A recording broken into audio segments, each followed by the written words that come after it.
two think they make a perfect match? And I picked this clover because clover is a good luck. There's so many of these beautiful flowers. And they all come differently. Hi everybody, welcome back to Mr. H's Art Room. I'm here with my assistant once again. Violet! And this time we're not in the art room, we're out here in somebody's field in a town that's probably nearby to where you are. I just wanted to show you out here some of what you might be creating in your landscape paintings. So if you look out here, you see a beautiful start of a sunset. The sun is shining through the clouds. You've got some far away looking hills and trees, and then you've got a big green field with some dirt in it and some grass. This field later will be filled up with corn, I believe is what they grow here. So if you look far out there, you can see that this field continues to a whole bunch of trees, and then above the trees you see the sky. The farthest place where you can see is called the horizon line. It's the place where the sky touches the ground. And whatever is on the ground, when it touches the sky, it creates that line, the horizon line, dividing the space into two parts. You can see that the trees by the horizon line are very small. Well, let's see what happens when my assistant and I start walking towards the horizon line. See if you notice anything about us changing.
Well, did you notice anything happening to us while we were out there?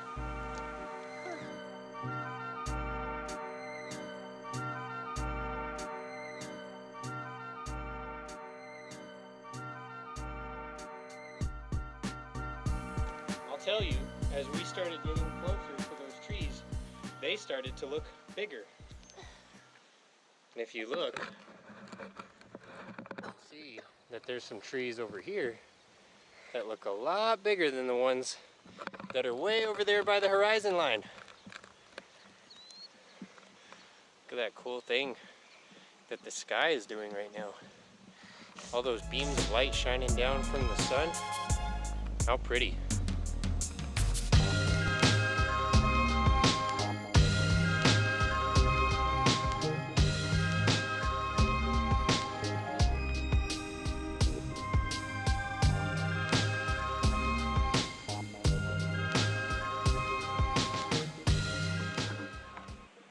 This is a landscape artwork, a watercolor painting by an artist named Karen Simmons. It's a great example of landscape art, and what we were talking about when we were looking outside. The farthest place where you can see in an image or outside is called the horizon. In art we call it the horizon line because it's an easy way to remember that it's supposed to divide a picture into two sections. what's above the earth and what's on the earth. So the horizon line in this picture is about halfway up. You see it? It's these far away hills or mountains. And then down here the horizon line kind of disappears. Artist was making it look kind of stormy. A real good landscape artist can make you feel like you could walk right into their picture, and they mix up their own colors to create that. They do all kinds of different things. One of the things that they do is they make the sections of their picture clear if they're close to where the viewer is, and the viewer is you. You're looking at the picture. So up here we can see details like the ridges in the ground. We can see these shadows. We can see these birds. And as you get further back, where we are over here, a little farther away, the trees look really cool, but they don't look very detailed. They look a little bit fuzzy. And as we go farther back, more far away, these trees look very, very fuzzy. There's probably a whole forest there. And as we go further back, we see these, to me they look like old dusty hills. We can hardly see any detail at all on those because they're so far away. In this landscape picture, painting I should say, by the same artist, can you find the horizon line?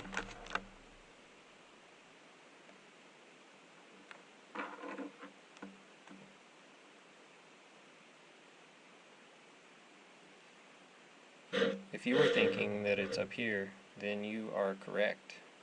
That's the farthest place that your eye can see. It's those faraway mountains back there. The sky touching the ground. And that's how you know it's the horizon line, when the sky touches what's on the ground. And then the horizon line continues back here, some really far away mountains it looks like, and then some kind of close-up, maybe medium hill.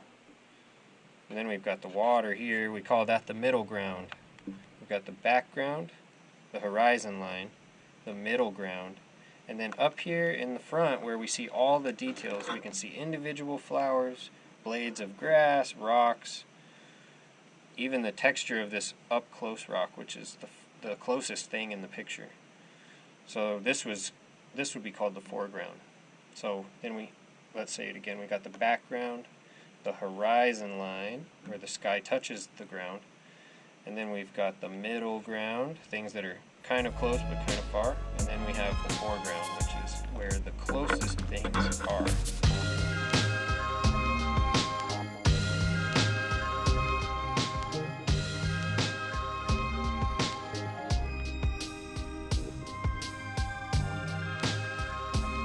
Okay, so now we're going to set up our paper and have you guys do a simple landscape. When you put the paper this way, where it's long, then they call that landscape format. If you put it this way, then that's called portrait format. You can still draw a landscape like this, but it might be better if you're drawing really tall things like lots of tall trees or something like that. If you want to show a lot of the land, then this is the best way to do it. So we'll start ours off this way. You can choose to follow along with me, or you can just watch me and then decide how you want to create your landscape. If you feel like I'm going too fast, just pause the video and catch up, or if you feel like you missed something, just rewind the video and then you can be caught up by the time that we're done. Alright, so we're going to start with the horizon line, and I'm going to make my horizon line have a faraway hill. Maybe that's a faraway mountain or just a hill. So now we have two sections. We have the sky and the ground. And I'm going to decide that I would like to put some clouds in the sky. I'm going to have some bumpy lines to create my clouds. I know you guys like to draw your clouds like that too. I'm trying to draw it kind of simple so it's not too hard for anybody. I'm trying to keep it simple for you, but I am going to draw some that are not so simple and show you a video of how that might look. But here they are, some nice big fluffy clouds. I'm I'm making some of them go off the page to show that they keep going after my paper's over, just like the real world. We can't capture it all on a paper. So now we've got some cool clouds. It looks like a nice, maybe a sunny day. I'm not going to put the sun in my picture. You could if you want, but you don't have to. And then down here we need to start adding some stuff. So what can we add? Well, we could decide that maybe over here there's another hill area. So we could add a line going down, and maybe even right here there's another hill. So now we've got very close hills, medium hills, and very far away hills, and then the sky. And the horizon line is the farthest point that you can see. So what are we going to add? Well, we can start by thinking about something that we want to add in the very front, since it's going to block everything else. So if you drew light, then it'll be easy for you to erase, but I'm going to go ahead and I'm going to make a big tree here. And I'm going to use a wiggly line to make a big nice trunk of a tree. And it's going to go over the hills, so I'm going to use my eraser to get rid of those. And this tree also is going to have some branches.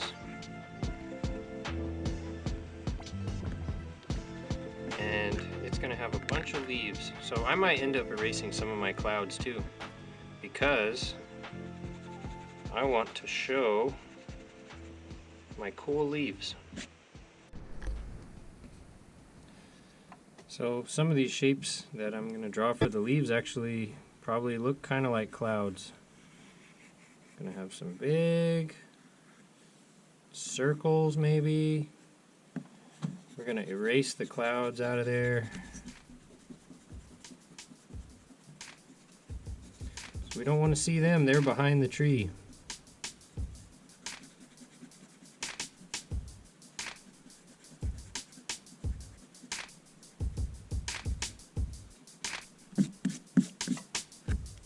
Maybe we would see a little bit more leaves down here behind that spot. Maybe a little bit more over here.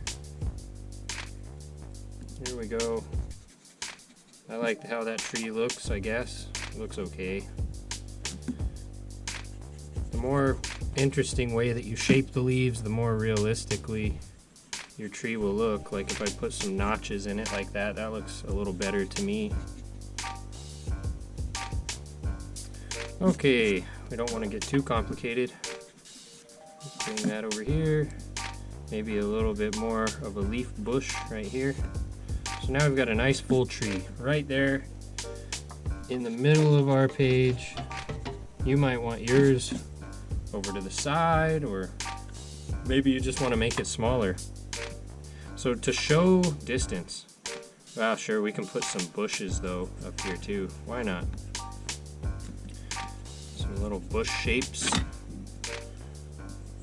Maybe some kind of plant that's got long spiky leaves, or pointy leaves, I guess, you know?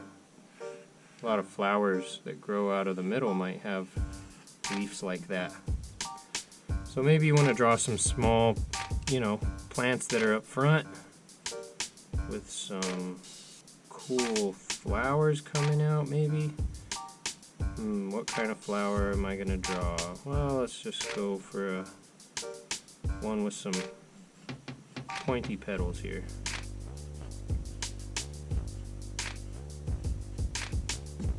Not bad. I don't really like how that turned out, so let me just erase that and redo it. Look kids, it's just like real class. I'm making a bunch of mistakes and having to erase a lot. Well, because I'm figuring it out as I go along. I've done so many of these landscape pictures, I mean, I don't really plan them out very much. I just let them happen. Maybe there's some berries growing on this bush. Careful, don't eat them unless you're sure they're safe. got some berries on that bush. Maybe right here in front of the tree trunk we've got some grass growing on the... Some low grass to show that it's on the hill. Maybe you want to do that for this whole little front line here. See, I erased that line, and now I'm going to add a little pointy, grassy texture all along that line, just to make it more interesting, because it's closer, so we're going to see details of this little area. We can put some more grass in different spots, little areas where maybe there's just dirt showing or a puddle. Sure, all that stuff. You think about what you see outside and add it in your picture. Okay, now we got our tree. Now on the middle hill, far back here, let's put some small trees. So back here, we're gonna see a lot less detail on these trees. They're gonna be a lot smaller too, because we're showing that they're far away, and you maybe can see, look out your window. Do you see some trees that are close up and how big they are? And then if you look further away and you look at some trees, you might see some trees that are a lot smaller. So these trees, we're not going to see that much detail.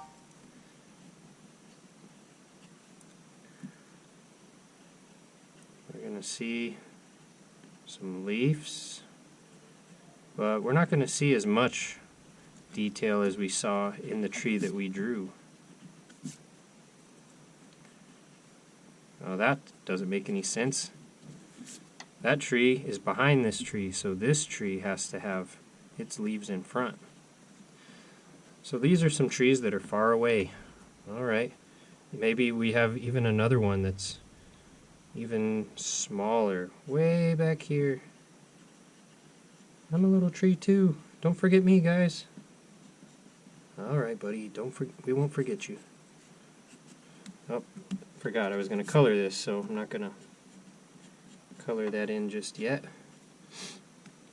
And if you want to, far back here, now this is our far away hill, remember, super far. You might put some trees over here if you want. Now over here, your trees might just look like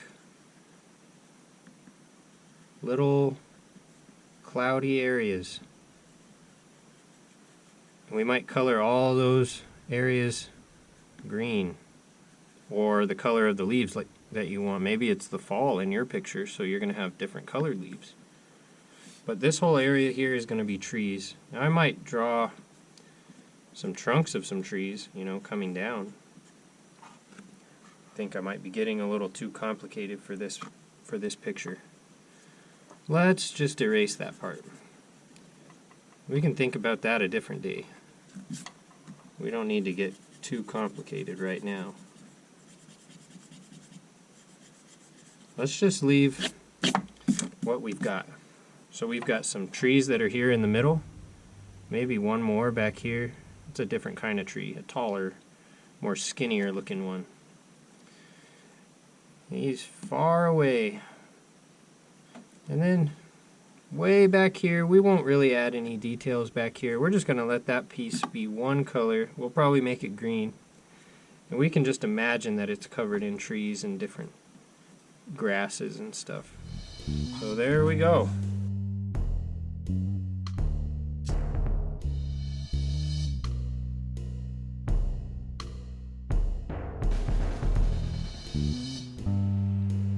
Here's some examples of artwork from history that are famous and can show you different styles of landscape and also the use of a horizon line like we're going to use in our pictures. This one's by John William Turner. It's called The Burning of the Houses of Lords and Commons. Just give you a second to look at it.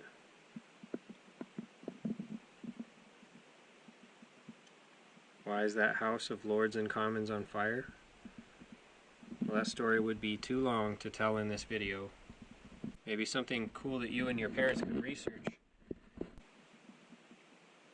In this one, it looks like a big storm is coming over the river. Sorry about the light reflection. In this picture here, we see a horizon line that is way far away. There it is. There's the sky touching the ground. Somewhere back behind all these trees, the horizon line. You can't see most of it though in this picture. It's filled up with people and trees. I wanted to show you this painting just to make sure that you know your painting doesn't have to be like a photo for it to be good. If you look up close, this painting is made of all kinds of tiny little shapes of paint that the artist used. This is Paul Cézanne. This one is by George Seurat, another French artist. He painted this with super tiny little dots. You can't tell by looking at it on my camera probably. This one is one of my favorite paintings. I learned about this one when I was in 6th grade. It's called Starry Night by Vincent van Gogh. Vincent van Gogh was an artist from Holland, a country Holland over in Europe. And he was famous for using big chunks of paint. You can see the big splotches of paint in this artwork. I really like this artwork because it's at night and it looks like there's wind blowing through it. The moon looks very bright and exciting. Actually, this is the moon. That's just a very bright star, which is kind of cool too. This I always thought looked like a tree, and I think it is. It's a very dark tree. Now, in this one, the horizon line is back here, going up. And there's a town underneath it.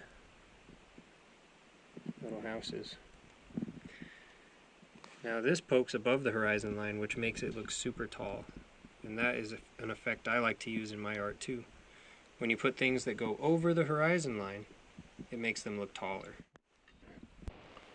This is a really nice painting, I think, by an artist named Gao Shanfu, a Chinese artist.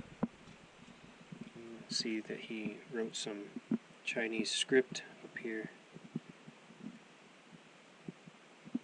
I think it's neat how that language looks like artwork just by itself.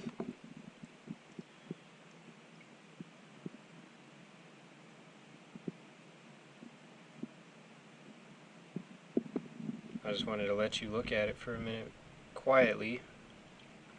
It has a quiet feeling to the painting for me. It's shadowy, it's nighttime. As we zoom up closer, you can see that that's a building there, a little tree, and the sunset. It's not very detailed though, and the artist used paints that are a lot like the ones that we use at school, our watercolors.